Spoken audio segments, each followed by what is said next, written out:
오늘은 종교개혁 기념주일입니다. 중세교회는 왜 개혁이 되어야 했는가 다시 한번 생각을 하는 그런 기념주일입니다. 중세교회는 하나님의 말씀에서 벗어나 교회 공동체를 잘못된 길로 인도하였습니다. 성도의 삶과 믿음을 바르게 이끌어야 하는 교회 지도자들이 잘못된 길을 갔을 때 그것을 제어할 것이 아무것도 없는 것처럼 보였습니다. 종교개혁은 소위 세상에서 권력을 가졌다고 하는 사람들에 의해서 되어진 것이 아닙니다.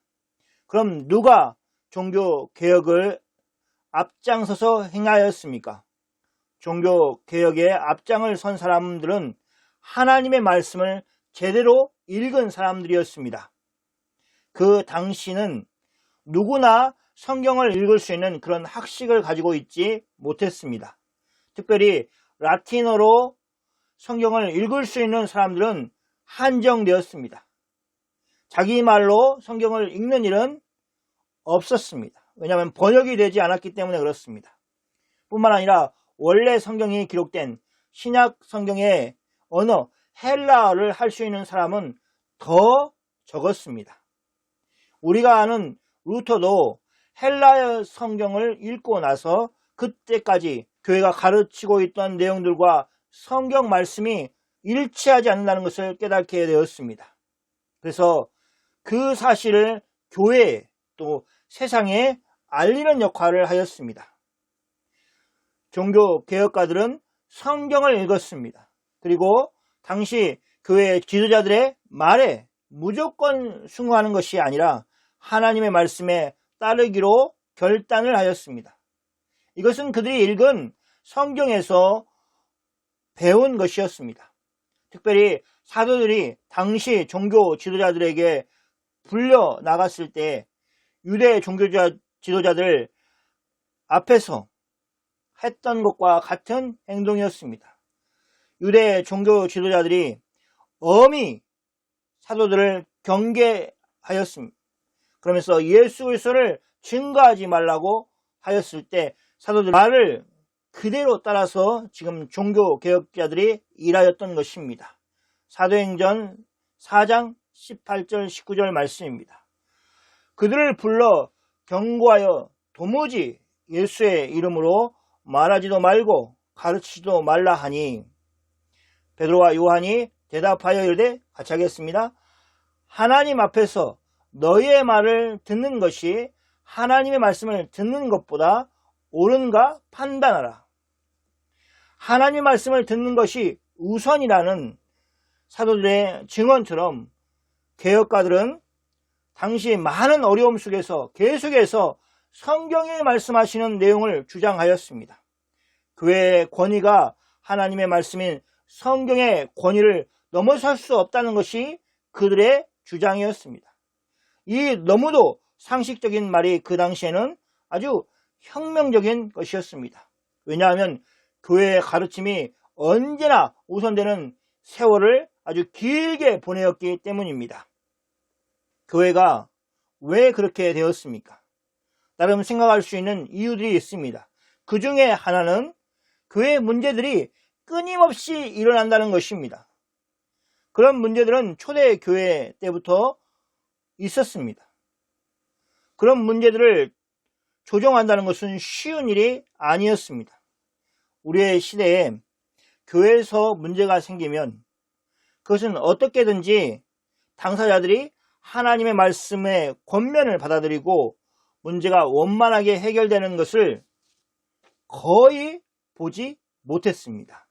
어떤 사람이 교회를 옮긴다든지 아니면 그 이야기에 대해 묻어놓든지 하지 서로 진심으로 하나님 말씀을 받아들이고 서로 화해하고 서로 그전과 같은 사이로 지내는 것을 우리는 정말 보기가 어렵습니다.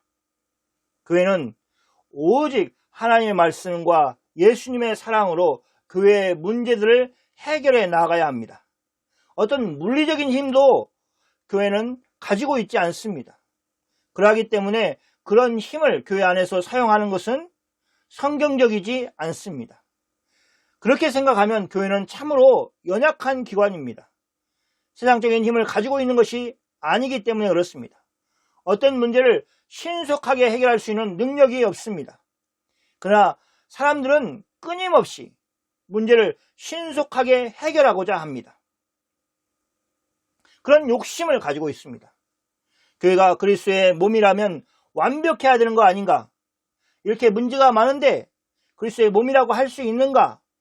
하는 그 질문 앞에 성도들은 끊임없이 부끄럽고 그리고 빨리 그 문제를 해결하고 덮기를 원하는 것입니다.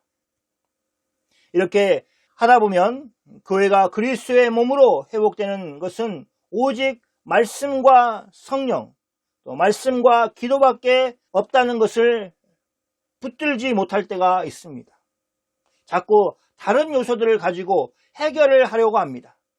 그러다가 결국에는 교회는 부패하고 타락하는 길을 갈 수밖에 없는 것입니다.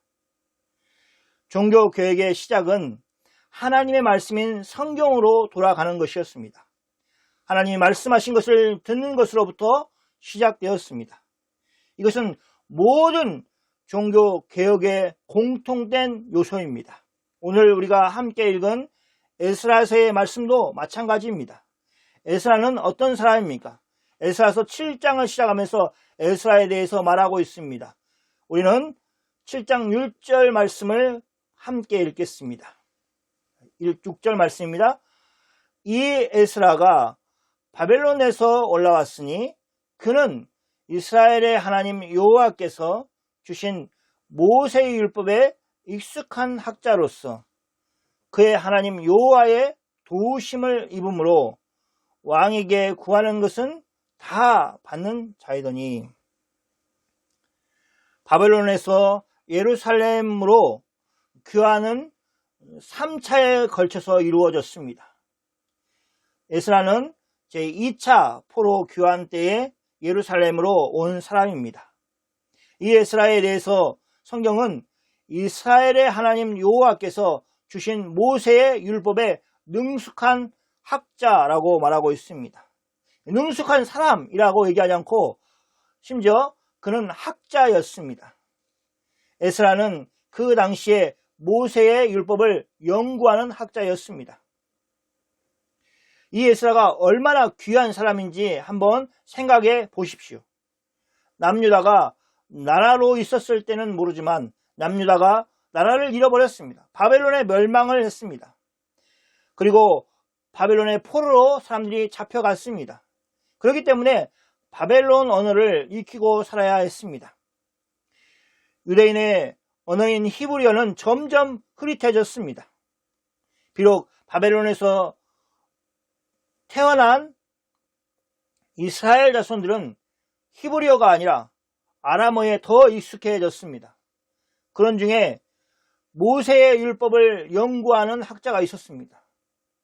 모세의 율법에 능숙한 학자가 있었습니다. 바로 그 사람이 에스라인 것입니다. 이 사람 에스라에 대해서 또 한 가지 수식어가 있습니다. 그의 하나님 여호와의 도우심을 입음으로 왕에게 구하는 것은 다 받는 자였습니다. 에스라는 하나님의 도우심을 입은 사람이었습니다. 심지어 최고의 권력인 왕에게 구하는 것도 다 받을 수 있는 그런 사람이었습니다. 하나님이 얼마나 크게 그를 도우시는가 하는 것을 알 수 있습니다. 심지어 왕에게 그렇게 하셨다면 다른 사람에게는 어떻게 하셨겠습니까? 그러니 에스라의 삶이 하나님의 도우심으로 가득 차 있다라고 우리가 표현할 수 있을 것입니다. 그런 그가 같은 장 7장 10절에서 큰 결단을 하였습니다. 10절 말씀입니다. 에스라가 여호와의 율법을 연구하여 준행하며 율례와 규례를 이스라엘에게 가르치기로 결심하였더라. 그는 그냥 하나님의 율법을 연구하는 학자가 아니었습니다. 그는 하나님의 율법을 연구하였는데 그 이유는 먼저는 자신이 준행하기 위해서, 즉 지키기 위해서였습니다. 하나님 말씀을 알아야만 하나님 말씀을 지킬 수 있기 때문에 그는 하나님 말씀을 연구하였습니다. 그는 율법을 연구하면서 얻어지는 지적인 만족을 위해서 연구한 것이 아니라 그 말씀을 준행하는 것이 그의 목표였습니다.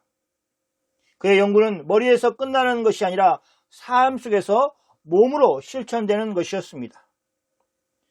그리고 더 나아가 그는 큰 계획을 가지고 있었습니다.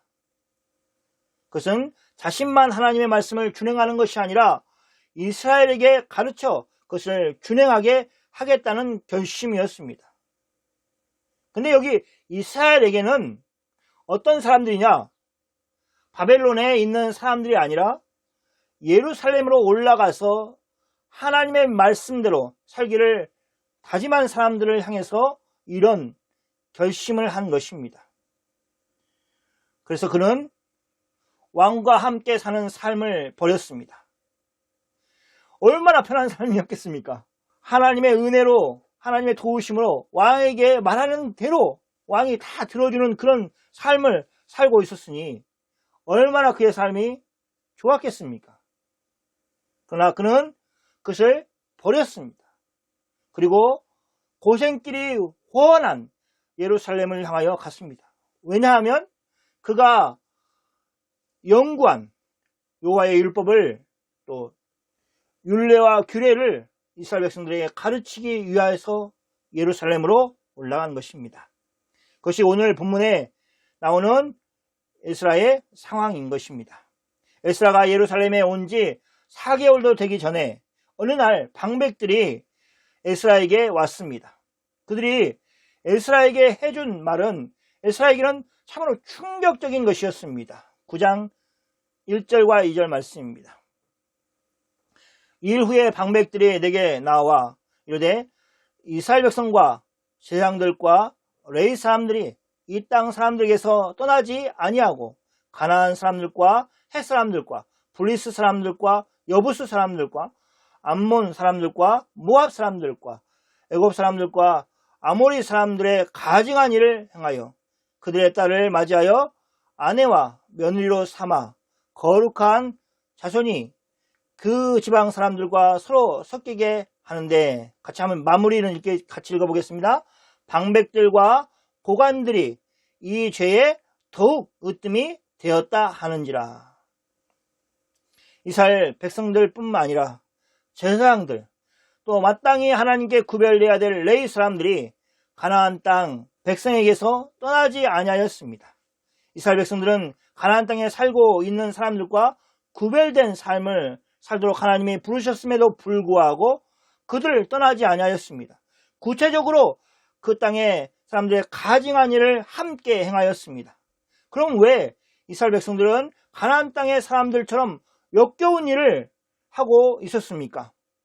에스라에게 와서 그 사실을 고발하는 사람들의 말 속에 그 답이 있습니다.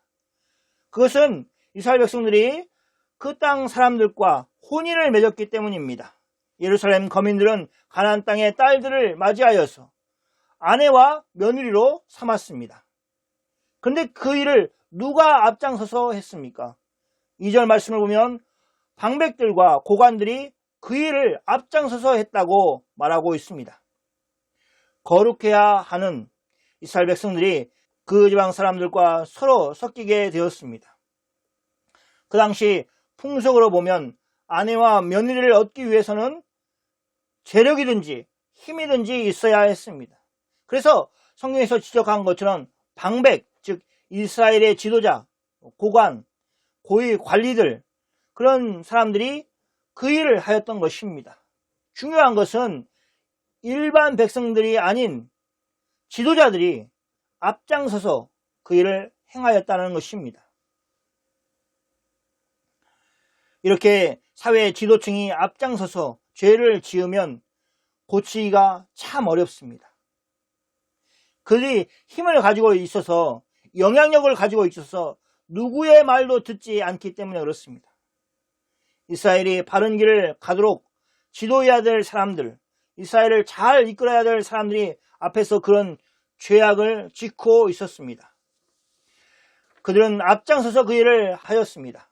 그것을 보면 이미 그 죄가 하나님 앞에서 죄가 된다는 사실을 잊어버리고 있는 것은 아닌가 보여집니다. 이 이야기를 들었던 에스라가 느꼈던 충격은 얼마나 컸는지 3절에서 보여주고 있습니다. 함께 읽겠습니다.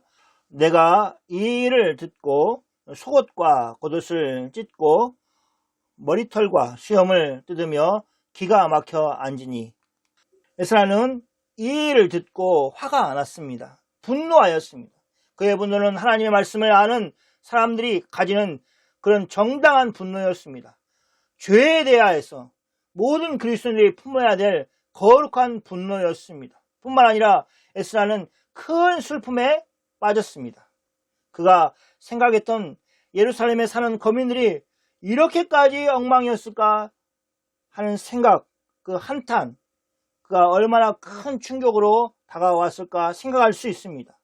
과연 에스라는 누구를 상대로 하나님의 율법을 가르쳐서 지키게 할 수 있단 말입니까? 이미 죄악으로 가득한 이스라엘 지도자들과 함께 하나님의 말씀을 가르치는 일에 할 수가 있겠습니까? 에스라는 자신의 옷, 겉옷과 속옷을 전부 찢었습니다. 에스라는 자신을 스스로 수치스러운 사람으로 만들었습니다. 그것은 머리털과 수염을 뜯는 것이었습니다. 머리털과 수염은 그 사람의 영광을 상징하였습니다. 그런데 그것을 쥐어 뜯는 것은 그만큼 괴로운 상황이라는 것을 보여줍니다. 에스라는 자신이 들은 이야기가 정말 바벨론 포로에서 예루살렘으로 올라온 이 예루살렘 거민들의 이야기인가 할 정도로 기가 막혔습니다. 에스라에게 예루살렘 거민들의 실상을 알리기 위해 온 사람들은 에스라의 이런 행동으로 깜짝 놀랐을 것입니다. 죄악된 모습을 자꾸 보면 그것에 익숙해집니다. 처음에는 심각해서 깜짝 놀라다가도 한두 번 보고 또 보면 무뎌집니다. 에스라에게 나온 방백들은 지금 예루살렘에서 벌어지고 있는 가나안 민족과 혼인을 통해서 가나안 땅의 거민들의 가증한 일을 행하고 있다는 것을 분명히 문제의식을 가지고 있었습니다. 그렇기 때문에 에스라에게 온 것입니다.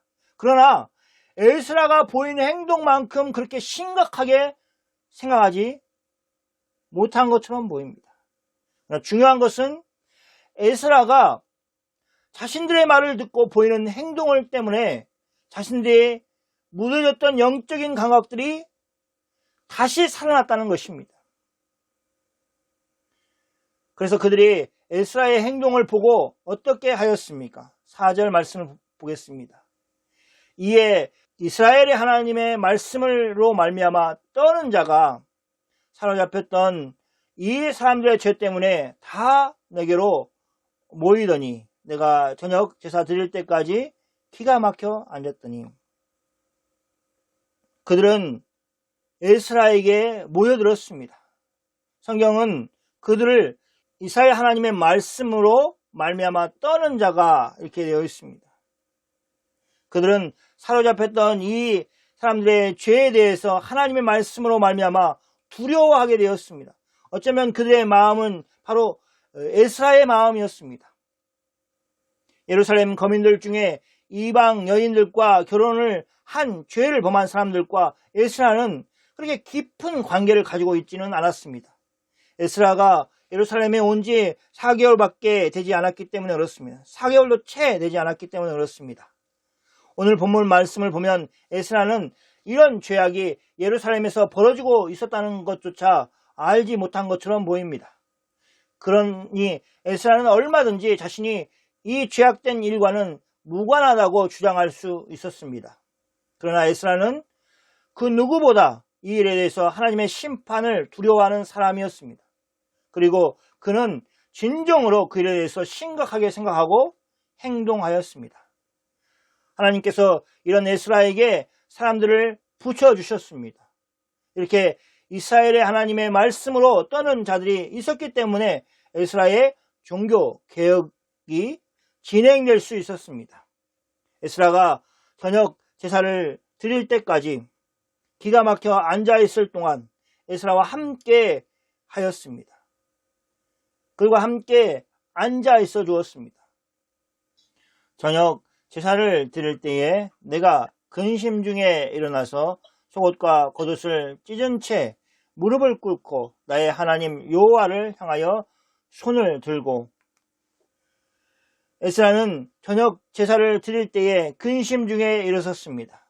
여기서 일어서다 라는 것은 전에 기가 막혔던 상태에서 정신을 차린 것을 말합니다.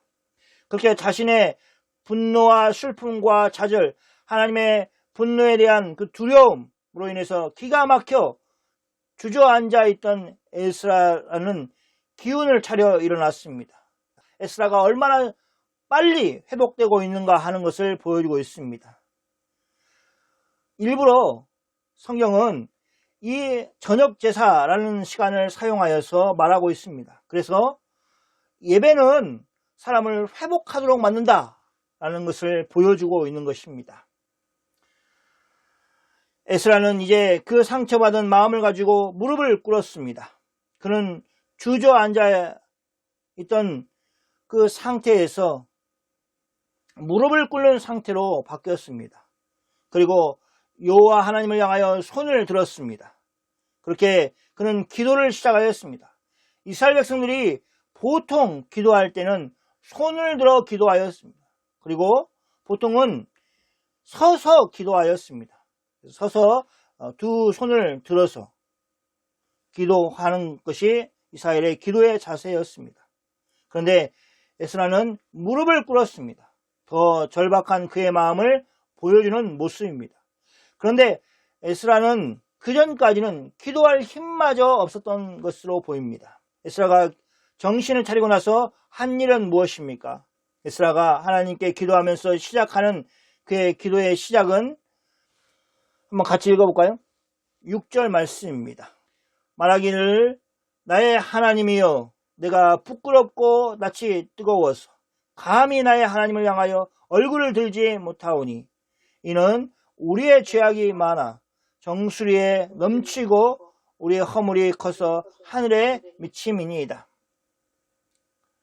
저녁 제사를 드릴 때에 이스라엘의 시각은 오후 3시입니다. 그렇게 보면 하루가 지나기 전에 에스라는 마음을 다시 잡았습니다. 물론 이 저녁 제사를 드릴 때까지 그는 주저앉아 있었습니다. 에스라의 상심이 얼마나 컸는지 하는 것을 보여주고 또한 그의 상황을 잘 보여줍니다. 내가 부끄럽고 낯이 뜨거워서 감히 나의 하나님을 향하여 얼굴을 들지 못하겠다 하는 것이 그의 마음의 상태인 것입니다. 에스라는 나의 하나님이여 라고 함으로 자신의 기도가 하나님께 하는 기도라는 것을 보여줍니다. 그는 하나님을 향하여 기도하였습니다. 그러면서 자신의 상태를 하나님께 고합니다. 그는 이스라엘의 죄악에 대해서 듣고 나서 지금까지 하나님께 기도할 수 없었던 상태를 말합니다. 에스라는 하나님을 향하여 얼굴을 들기가 너무나 부끄러워 몸들 바를 모르는 상태였습니다. 그것은 이스라엘의 죄악이 많아서 정수리에 넘치고 이스라엘의 허물이 커서 하늘에 닿았기 때문입니다. 예루살렘 거민들의 죄악이 얼마나 넘치고 그 원성이 얼마나 높은지 하는 것을 알 수 있습니다. 그러면서도 에스라는 죄악을 범한 예루살렘 거민들과 자신을 일치시키고 있습니다. 우리의 죄악이라고 말하고 있습니다. 우리의 허물이라고 말하고 있습니다. 이것은 에스라의 기도의 첫 번째 특징입니다. 또 동시에 에스라 종교개혁의 특징이기도 합니다.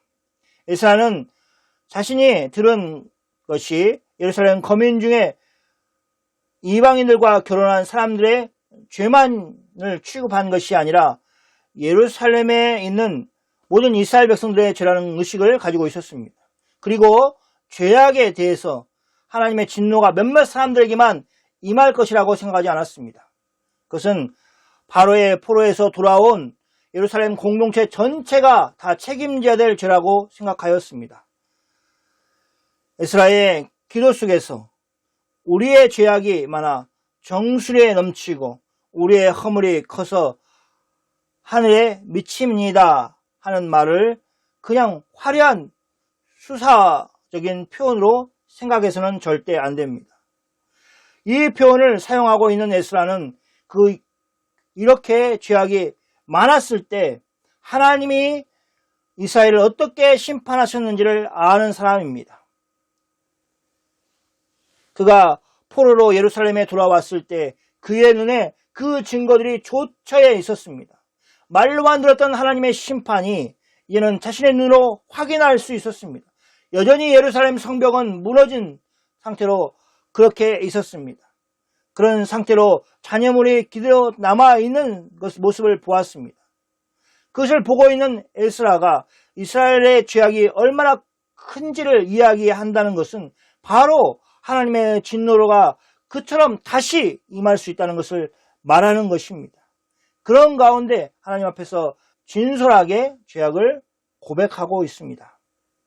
숨김없이 죄악을 고백하는 것이 에스라 기도와 종교개혁의 두 번째 특징입니다. 7절 말씀을 함께 읽겠습니다. 우리의 조상들의 때로부터 오늘까지 우리의 죄가 심함에 우리의 죄악으로 말미암아 우리와 우리의 왕들과 우리의 제장들을 여러 나라 왕들의 손에 넘기사 칼에 죽으며 사로잡히며 노략을 당하며 얼굴을 부끄럽게 하심이 오늘날과 같으니이다. 우리 조상의 때로부터 오늘까지 우리의 죄가 심함에 라는 말은 이스라엘 백성들의 조상들의 시대 때부터 지금까지 이스라엘이 많은 죄악을 지었다는 것입니다. 그런데 과거에 이스라엘 백성들의 조상들은 그렇기 때문에 벌을 받았습니다. 심판을 받았습니다. 하나님께서 이스라엘을 여러 나라 왕들의 손에 넘기셨기 때문에 이스라엘은 칼에 죽게 되었습니다. 포로로 사로잡혀가게 되었습니다. 물건을 빼앗기게 되었습니다.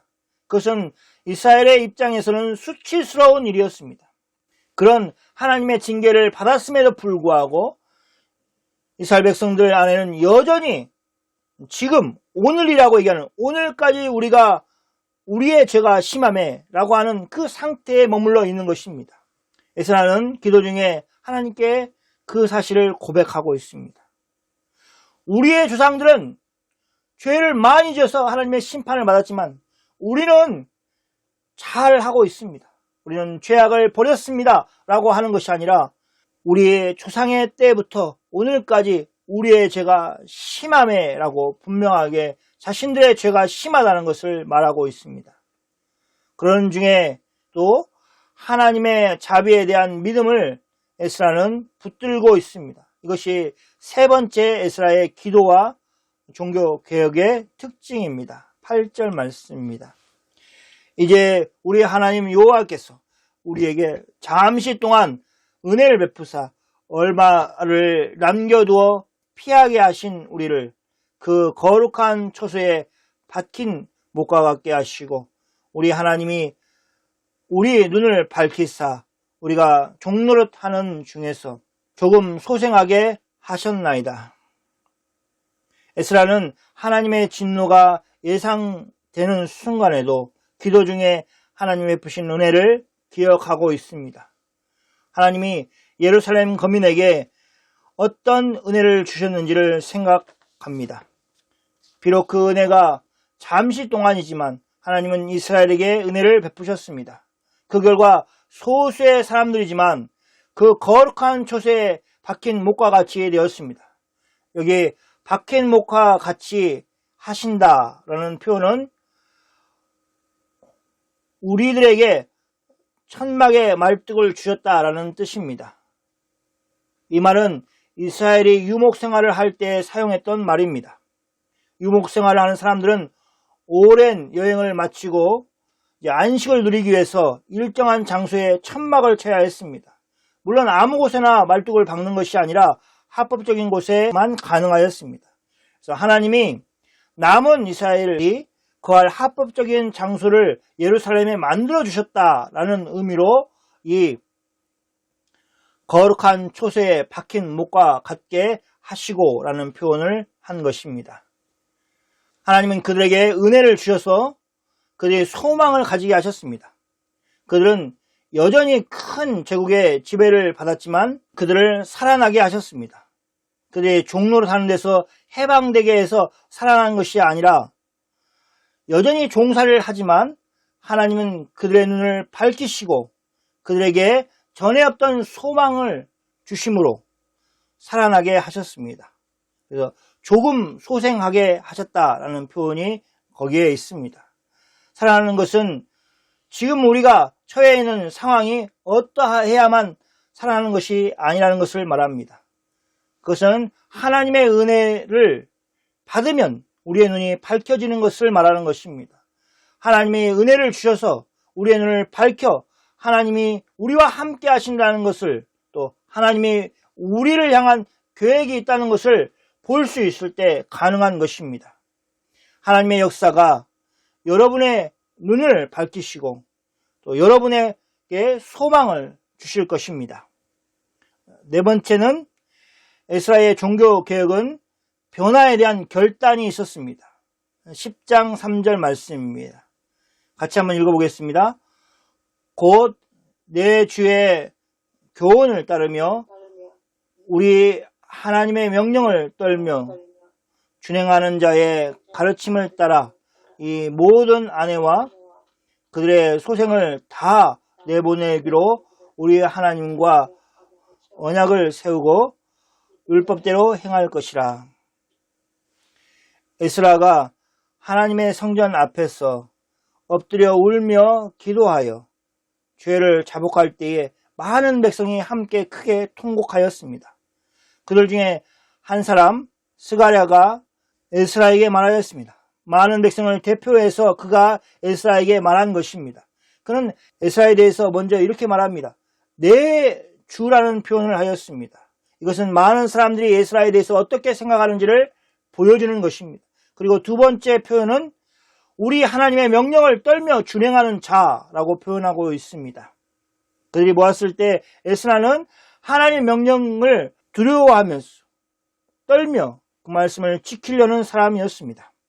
그런 에스라의 가르침을 따라서 이방 여자들과 그들에게서 난 아이들을 다 보낼 것을 하나님의 언약을 세우고 율법대로 행할 것이라고 에스라에게 말하였습니다. 에스라의 기도가 이스라엘 백성들에게 행동을 하도록 만들었습니다. 그리고 그 중심에는 에스라가 있습니다. 이처럼 에스라의 기도와 종교개혁에는 우리라고 하는 공동체의 의식이 있었습니다. 그리고 죄에 대한 고백이 있었습니다.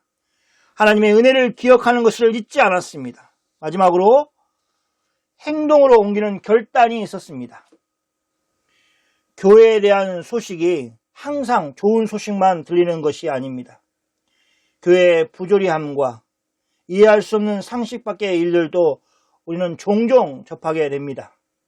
그리고 에스라가 깜짝 놀랐던 것처럼 그 정도의 차이는 있지만 우리를 놀라게 하는 일들이 많습니다.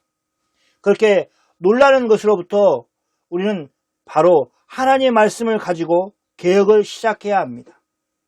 그런데 그 개혁이 우리가 변해야 한다는 것이 아니라 나는 괜찮은데 너는 변해야 된다라고 하는 식으로 흘러서는 안 됩니다. 우리가 변해야 한다는 쪽으로 가야 합니다. 삶의 변화는 죄의 고백이 있는 곳으로부터 시작합니다. 진정한 죄의 고백이 없는 곳에는 진정한 변화라는 것은 기대할 수 없습니다. 그리고 안타깝게도 이 부분은 우리의 힘으로는 할 수 없는 부분입니다. 한 사람이 자신의 죄를 깨닫고 자신이 죄를 범했다는 것을 고백하는 일은 많은 경우에 가장 영적인 일입니다. 특히 진정한 죄의 고백은 더욱 그렇습니다. 그럼 방법이 전혀 없느냐? 그것이 아닙니다. 우리의 구주 되신 예수님의 이름을 의지해서 하나님 아버지께 구할 때 우리는 하나님으로부터 응답받을 수 있습니다. 가장 확실한 방법이 바로 그 방법입니다. 반드시 성령 하나님이 죄를 고백하도록 역사하여 주실 것입니다. 하나님이 베푸신 은혜들을 헤아리는 것은 우리 삶의 소망의 빛을 비춰주는 행동입니다. 특히 자신의 삶이 어둡고 앞이 어떻게 될지 불안하고 보이지 않는다면 더욱 이미 베푸신 하나님의 은혜를 헤아리는 지혜를 가져야 합니다. 그렇게 하면 하나님이 우리의 눈을 밝혀주실 것입니다. 우리의 믿음의 눈은 막혀있는 세상의 길을 찾는 것이 아니라 하나님이 밝혀주신 밝은 길을 보게 만들기 때문에 그렇습니다. 마지막으로 우리는 힘을 합쳐 하나님의 길, 하나님이 기뻐하시는 삶을 함께 살아야 합니다. 우리의 기도가 열매를 맺는 곳은 또 우리가 결단을 하고 하나님의 말씀을 실천을 옮기는 곳에서 이루어집니다. 그것은 가정이 될 수 있습니다. 또 직장이 될 수 있습니다. 그러나 분명한 것은 기도하면서 행동하지 않은 곳에는 그 어떤 나아짐도 없다는 것입니다. 사랑하는 성도 여러분, 종교 개혁자들이 품었던 원대한 꿈, 에스라가 기도하면서 소망하였던 이스라엘의 공동체의 모습으로 우리가 살아가야 합니다. 그러기 위해서는 하나님의 말씀에서 시작을 해야 합니다. 하나님의 말씀이 길 안내자가 되어 천국으로 가는 길에서 여러분을 날마다 예수의 형상으로 변화시켜 주실 것을 축원합니다. 기도하겠습니다.